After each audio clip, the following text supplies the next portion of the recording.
satu fatwa, buat kuasa, datang agama Islam, tak perlu, boleh tak apa, tak sembahyang Jumaat.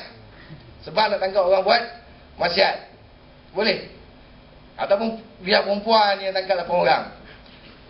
Kalau lantik 8 orang, bukan senang.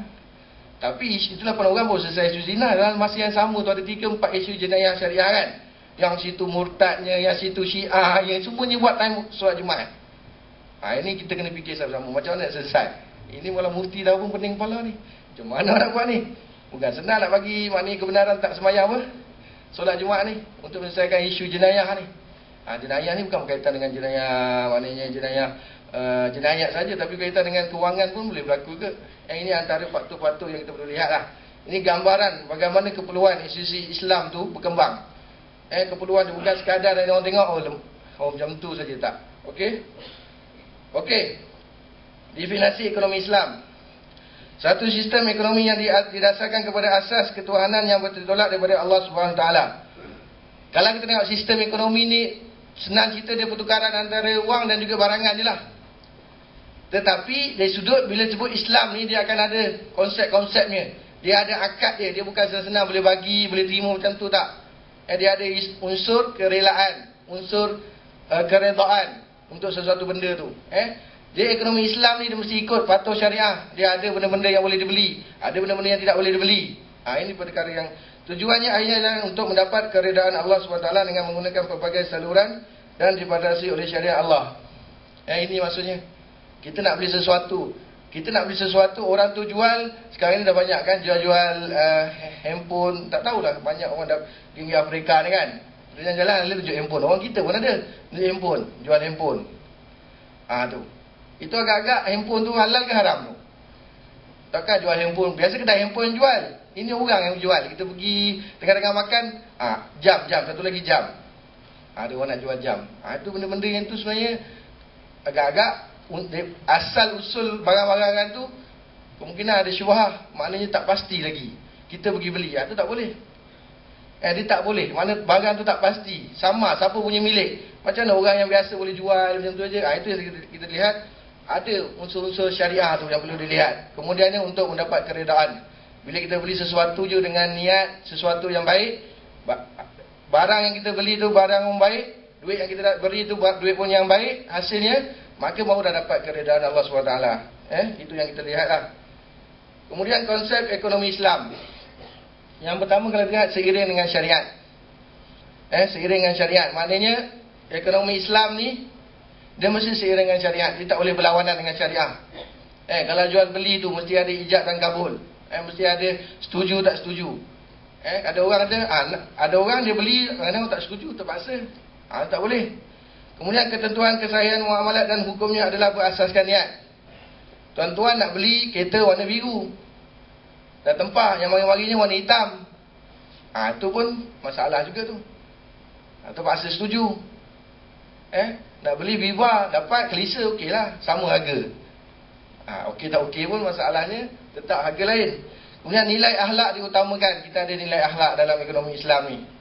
Maksudnya kalau barang tu tak elok kita boleh pulang. Dia ada majlis-majlis, ada kalau barang tu tak elok boleh pulang. Kita boleh lagi, ada tempoh-tempohnya.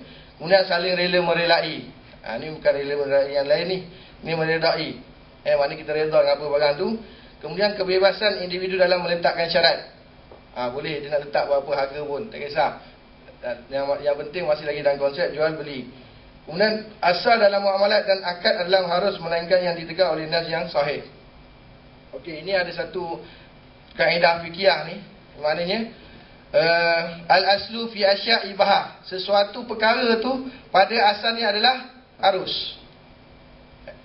Mana apa-apa yang sekarang ni kat dunia ni yang ada, sesuatu perkara tu adalah harus.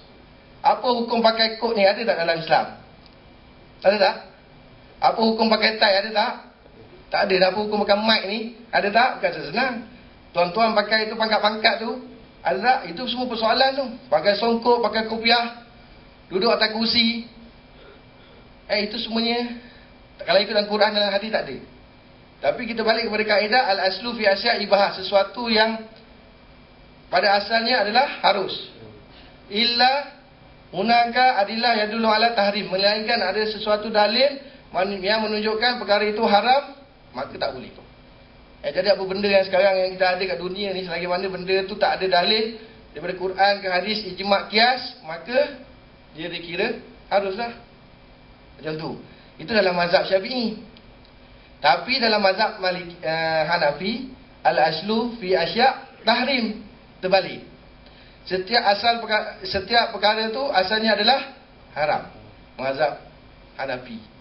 Yang kita punya ni setiap perkara tu adalah harus. Yang mazhab Hanafi, setiap perkara tu adalah haram, melainkan ada dalil yang menunjukkan dia kepada yang harus. Akhirnya dia pergi kepada masalah. Ini masalah kita pakai macam ni. Ini masalah perlunya ada macam ni. Lebih pada yang tu. Jadi kita lihat perbezaan antara mazhab ni sebenarnya banyaklah berlaku, dan disebabkan perbezaan mazhab ni lah yang berselisih pendapat antara semua ulama' ni. Dan yang berbeza-beza ni lah yang menyebabkan kita pun sebenarnya berbeza ni memberi rahmat. Tetapi bila kita kurang faham tentang perbezaan ni, akhirnya menimbulkan perselisihan antara kita. Ini kita perlu jelas dan lihatlah. Jadi asal dalam amalat dan dalam harus. Ini kita, apa-apa pun perkara adalah harus. Saya ambil contoh lah. Saya ambil contoh dalam mazhab Syafi'i, jual beli tu mesti ada ijab dan kabul. Saya beli kereta, penjual pun kata saya jual, berapalah harga saya beli kereta dengan harga, penjual pun terima. Dia mesti ada lafaz. Mazhab Syafi'i. Tetapi mazhab Hanafi, perbuatan menunjukkan ijab dan kabul. Mazhab Syafi'i ni, saya beli mi goreng, tuan-tuan kena buat macam tu. Saya beli mi goreng, ada jual, saya beli sayur, saya beli ikan. Mesti sebut dalam mazhab kita. Tetapi mazhab Hanafi, kalau kita hulur duit, maksudnya itu adalah ijab. Dia terima duit, dia bagi bang, itu adalah kabul, perbuatan. Perbuatan tu menunjukkan kepada ijab dan kabul. Jadi kalau kita selama ni sekarang ni kat Malaysia ni, agak-agak kita ikut mazhab Hanafi ke mazhab Syafi'i dalam jual beli kita? Tuan-tuan ikut mazhab apa? Kalau tuan-tuan ikut mazhab Syafi'i, semuanya haram tu, yang makan haram. Mazhab Syafi'i, tuan-tuan beli ke? Saya beli, saya jual. Mana tak susah sangat jumpa. Kadang-kadang kita kata saya apa? Saya beli. Penjual tak ada pun cakap dia apa? Dia jual, dia bagi je. Kadang-kadang penjual pula yang apa? Saya jual kita iyalah. Yelah tu kira boleh lagi lah. Dah. Ini suasana ni. Kalau kita ikut mazhab kita yang sebenar, memang haram lah.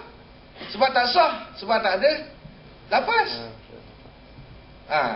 Jadi tuan kena taubat lah. Sekejap lagi. Sebenarnya Zohor ni taubat lah kata. Selama ni aku makan haram kata. Kalau mazhab Hanafi, okey. Kalau tuan-tuan beli air tin kan, air tin dalam mesin tu, ada tak ada kat sini? Ada tak? Lepas tu macam mana? Mesin ni RM1.10. Aku nak beli apa? Nak beli yang terplas ke apa, kalau main badminton ke apa kat jauh, ada lah kan. Kalau mazhab Syafi'i, tak sah kita nak jual beli dengan air tin tu. Tapi dengan bila kita ikut mazhab Hanafi, kita letak duit tu menunjukkan kita ijab. Lepas tu keluarlah air tin tu, itu menunjukkan adalah kabul. Mazhab Hanafi boleh. Sebab perbuatan menunjukkan kepada lafaz penerimaan. Dan kalau mazhab kita memang tak boleh lah. Itu yang kita kena lihat. Sebab kalau suasana tu kita masih lagi berpegang dengan mazhab kita ni, susah lah kita nak berjalan. Kalau kat Malaysia, kalau ikutkan, kita memang mazhab Syafi'i di sudut ibadatnya. Tetapi dari sudut muamalatnya, kebanyakannya adalah dalam mazhab Hanafi. Ini yang dulu yang kes orang kata yang kita pergi Mekah tu kan. Kalau kita pergi Mekah tu, orang kata kalau mazhab Syafi'i sentuh batal. Orang kata sampai kiamat pun orang kita pergi haji tak habis tawaf. Masa tu ambil lah mazhab Hanafi. Mazhab Hanafi, kalau sentuh tak ada apa? Tak ada syahwat, tak naikkan nafsu, tak batal air semayang tu. Tawaf lah kita 7 kali.